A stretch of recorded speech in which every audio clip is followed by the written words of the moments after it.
Hello, Happiness Abounder, and welcome back. Today I'm excited to start a new discussion, a new theme week, all about something that has been really close to me in the last week. You may or may not have noticed, but last week I took a break from podcasting. I was on at three different conferences throughout the last week, which just meant there wasn't a lot of time and space for me to slip in the daily podcast episodes.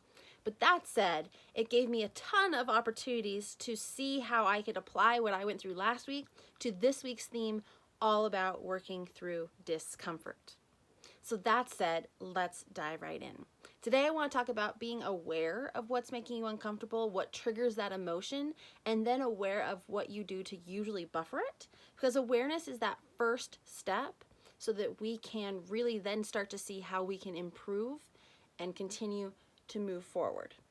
So that said, I of course want to start with a story. Believe it or not, I actually am not the most outgoing person. I've spoken before on the show how I am an ambivert, which means that I need to recharge by being alone, but I also can recharge by being around people. But an entire week of what I call peopling is incredibly draining to me. And so throughout the week, one of the things that kind of kept on coming up was when I would need some steps back to reconnect to myself. And I'm in this room of all these people that I also felt like I need to be talking to these people. I need to be getting to know them. I need to be sharing what I do. And that was in several forms, because one of the conferences was for work, one of the conferences was for presenting, and one of the conferences was for podcasting. So great networking opportunities all the way around. But that's really uncomfortable for me. So I found myself wanting to go and hide in my room instead of push myself out of my comfort zone and start talking and engaging with other people. And that's not because I don't love people. I do. But sometimes I give myself this added pressure of it needs to be worth something. Like I need to go talk to this person and be providing them a lot of value right off the bat, right out of the gate. And I put all this pressure on myself when really it could be as simple as, hi, my name is Taylor Proctor, and just talking to them, which is what I found was the case.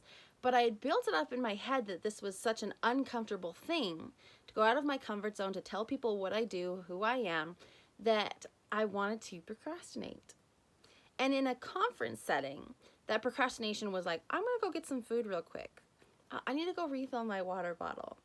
Oh, let me look in my bag for something instead of making eye contact with that individual over there.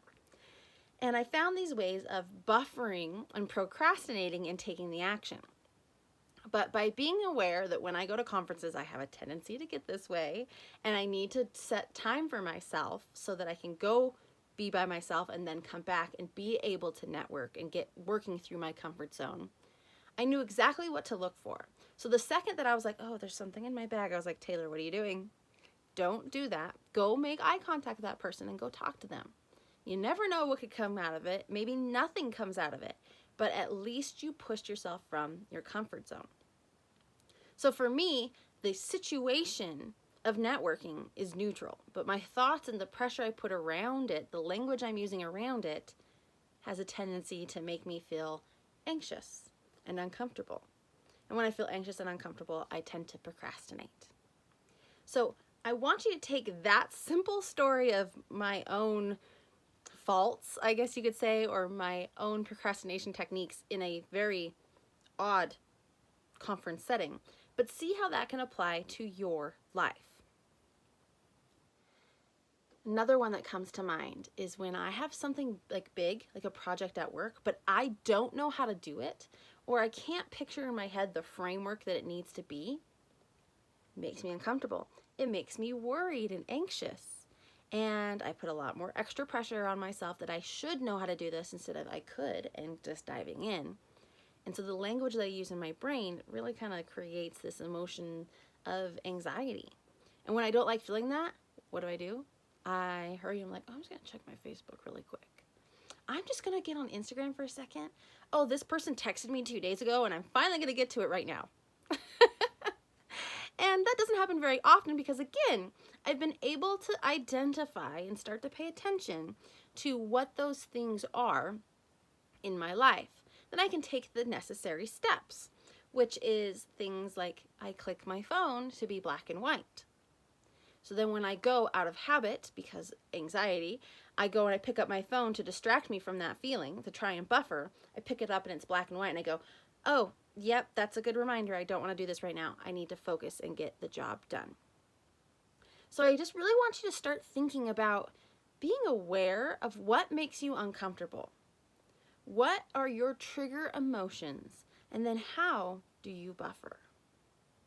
Now, it can be situations like mine going to a conference or working on a work project, but it could also be situations of it just was a really rough day. You had to deal with a lot of people were unhappy with something you said or did, maybe you're unhappy with something you said and did, and you come home and you're like, ugh, today was such a hard day. I'm going to sit down in front of the TV for 4 hours and watch a TV show instead of focus on working through this discomfort. Because it feels hard. And so instead we turn to our buffering techniques. So being aware of that, paying attention to those thoughts in your head that are then defining how you're feeling, which is then defining your actions and defining your results. The ability to work through discomfort is everything. If we are uncomfortable, and I mean this in the way of a safe environment, like such as networking at a conference, right? In a safe space, not gut check uncomfortable, I shouldn't be here, something bad's going to happen, but a safe space that logically you're like, yeah, I'm not going to die from this. This fear is because it's a societal fear, or this emotion is this way because of circumstances that are safe. It's just my thoughts surrounding it. If you are in a situation where it does feel and actually is unsafe and you feel uncomfortable, get yourself out of that situation. But for normal, everyday situations that can make us feel uncomfortable, that are holding us back from our goals, that's when we need to be aware of what is causing that discomfort, how are we procrastinating via buffering techniques, and how can we work through that discomfort. So working through the discomfort is what we'll be talking about for the rest of this week. I'll talk about the different types of buffering and procrastination that people do. We'll get rational about our fears, right? Because my fear of networking with other people is pretty irrational. It's not going to hurt me. It's not going to harm me. It's just something I'm a little afraid of. All right, so we'll get rational about that and, of course, reconnect to who we want to be. Then we'll write out why we're uncomfortable and what's the worst that could happen. And then the last episode of this week, we will go through the CLEAR model, which I've kind of hinted to in this episode, about why and how we can feel and why we feel uncomfortable and how we can change that so we can work through that discomfort and go towards our goals. So be sure to stay tuned for the rest of this week if you have issues working through being uncomfortable, because I know I do. And so this past week for me has been a huge eye-opener, and I'm really excited to share my experiences with you as we talk about this for the next few episodes. So that said, I hope that you have a wonderful day.